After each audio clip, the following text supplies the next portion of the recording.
Thank you. Well, it's very nice to be here. This is a wonderful event on a topic that we need to discuss. I'm happy to note that it's been just about 10 years since New York changed its formula. Maybe we're at the magic number, so let's figure out how to do it. I'd also like to point out that Syracuse has been a home of education finance scholars for a very long time. The third person who understood the New York State formula was my colleague Jerry Miner, who's now an emeritus professor at Syracuse. So I'm following in a long tradition. Now, Foundation Aid involves many different dimensions, and I'm not going to try and talk about all of them today. I want to instead focus on one dimension, which is the probably the trickiest to figure out, and the one that probably has the biggest impact on equity, and that's the way you treat disadvantaged students in the formula. So let's see if I can get this thing to work. And there we go. So I have just a few points to make about this. The first one is that it costs more to educate disadvantaged students.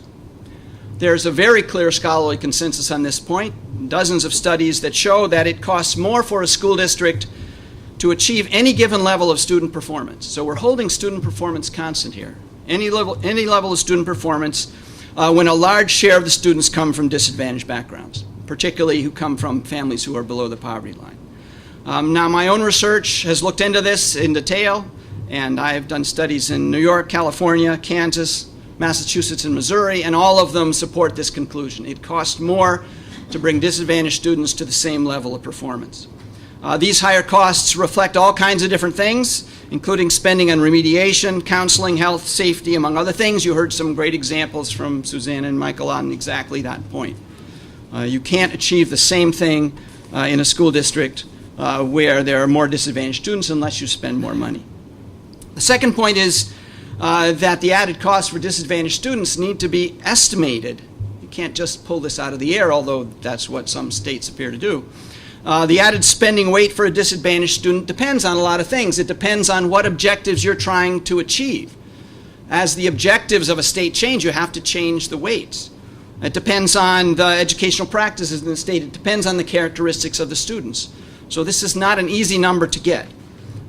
Just to give you an example, my latest estimates, which are based on data through 2011, and I'm going to come back to data, indicate that to meet New York State's basic test performance requirements, a district must spend more than twice as much for a student from a poor family. Forgot to change the slide, didn't I? Apologize. For a student from a poor family as for a student from a non-poor family, using eligibility for a free lunch as the poverty measure. Now, a district's cost could depend on other characteristics. There are studies, for example, that show that, not surprisingly, that ELL students raise the cost per pupil. It's also true in some studies that the amount that a district has to spend on non-disabled students goes up when you have more students who have disabilities. So this is a very important thing that has to be estimated. A third point to make is that in New York and in many other states, accounting for the added cost of disadvantaged students is a constitutional requirement. It's not just a nicety, it's a requirement. The New York State Court of Appeals has ruled that everybody should get a meaningful high school education. They've explicitly ruled that it's not an excuse for the state to say we don't have to do so much for that district because it has, or we don't have to have such a high standard for that district because it has more disadvantaged students. It's a constitutional requirement. So this is something that we all should be taking very seriously and thinking very hard about. A fourth point, which is so often missed in my view, is that this is not a zero-sum game.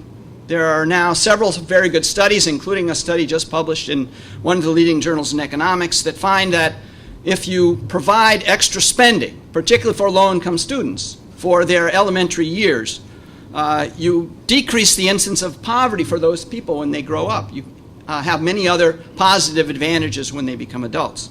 Lower poverty means more productive workers, lower dependency on social safety net programs, lower costs for the criminal justice system, higher tax revenue. These are things that all New Yorkers benefit from, not just the students who benefited directly from the extra spending. So this is something that we should be able to get behind as a state. It's something that's important to all of us. We have we have no children to waste, and we should be figuring out how to do this. Now, my fifth point is that we really don't know what the weights are right now, what the pupil weights are in New York right now. To estimate the pupil weights, you need a lot of data. You need some expertise in assembling data. You have to pull data together from many different places.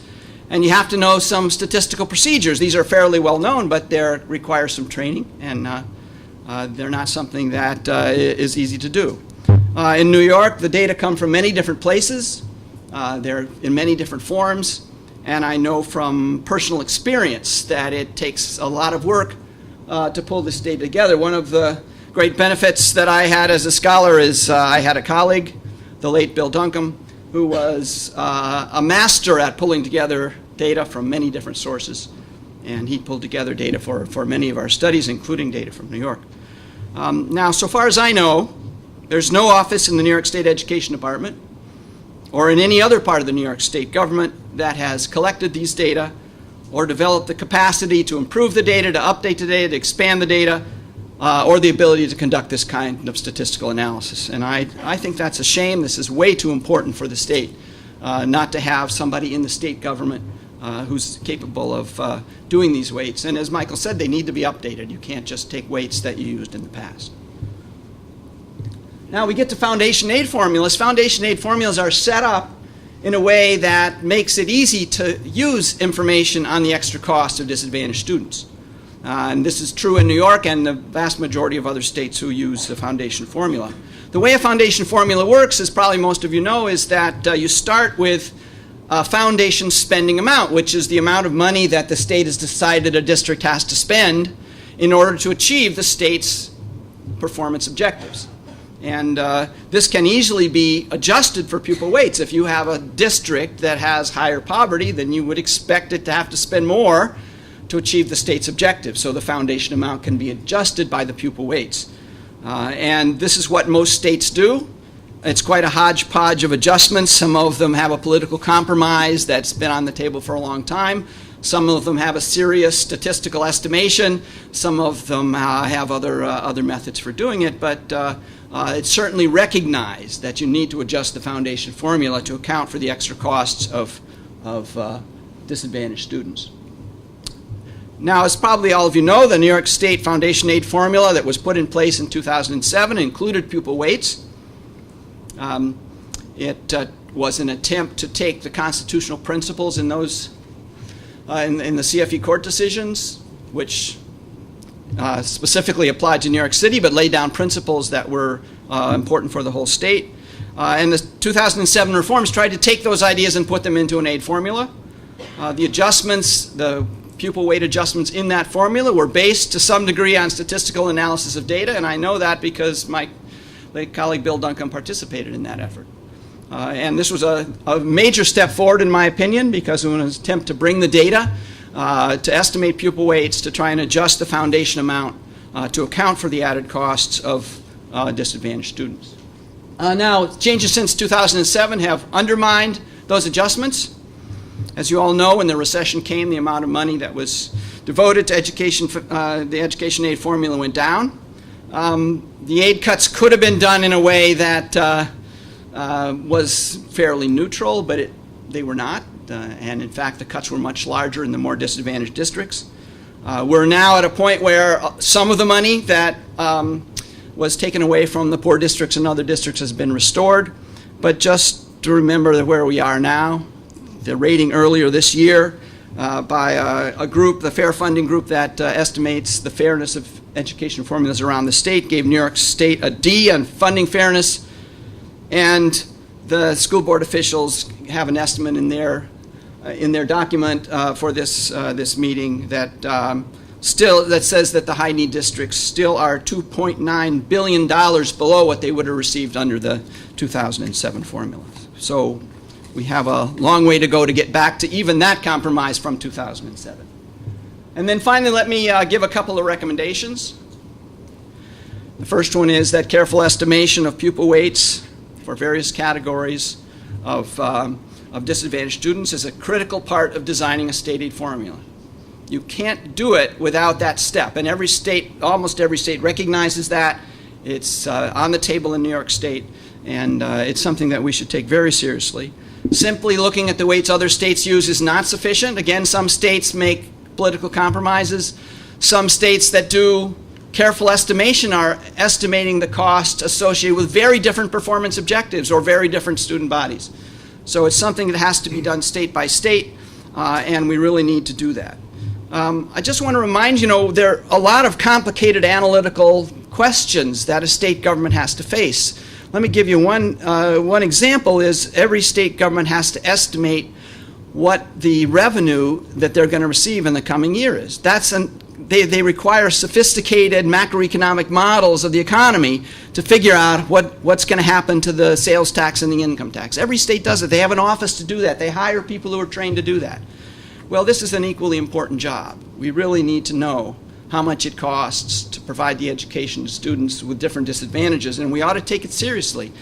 We ought to set up a new office in the state education department, maybe somewhere else, but that seems like the logical place, that has the expertise to collect the data, to think about what's the right data for New York, to design new data if necessary, to develop the statistical procedures, to estimate these weights, and to provide input into the legislative process that designs the education aid formula. And then secondly, I'd like to recommend that everybody here and think seriously about supporting updated pupil weights and foundation aid. We had a big step forward in 2007, and for whatever reasons, partly because of a recession and partly because of the politics, we backed very far away from it. A foundation aid formula with careful estimation of student weights is consistent with the constitutional principles established by the Court of Appeals, and it provides benefits to all New Yorkers. So citizens and elected officials should get behind the idea of a new education foundation aid formula that includes estimated pupil weights. Thank you very much.